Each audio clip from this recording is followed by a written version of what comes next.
নমস্কাৰ বন্ধুসকল, আমাৰ চেনেল বিজ্ঞানৰ সকলোকে পুনৰ স্বাগতম জনালোঁ। বন্ধুসকল কেনে আছে? নিশ্চয় ভালে আছে চাগে, আশা কৰোঁ সকলোৱে ভালে থাকক। আৰু এটা সুন্দৰ কথা আপোনালোক ক'ব গৈ আছোঁ। বৰ্তমান মই নদুৱাৰ অঞ্চলৰ যিটো আমাৰ জামুগুৰি হাটৰ পকামৰা পথাৰত আছোঁ। আপোনালোকে দেখিবলৈ পাইছে এখন বিশাল আয়োজন, যিহেতু মুখ্যমন্ত্ৰী উদ্যমিতা আঁচনি মহিলাসকলৰ বাবে আগবঢ়াইছিলে। চ' সেই আঁচনিৰ বাবে, সেই উপহাৰৰ বাবে আমাৰ দুখীয়া নিচলা যিখিনি আইসকল আছে, আইসকলে বহুত আশাৰে আছিলে আৰু সেই আশা সম্পূৰ্ণ হ'বলৈ হৈ আছে। কাইলৈ সেই দিনটো 3 নৱেম্বৰ, আজি অহা কাইলৈ 3 নৱেম্বৰ হ'ব। আজি 2 নম্বৰ।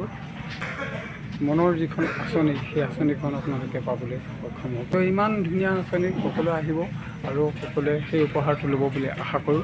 কিয়নো বহুত দিনৰ পৰা আমাৰ দুখীয়া আইসকলে ভাবি আছিলে যে কেতিয়া আমি আঁচনিখন পাম বা কেতিয়া আমি পাম সেই উপহাৰটো, সেইটো ভাবি আছোঁ। কিন্তু অহা কাইলৈ আপোনালোকে সেই আঁচনি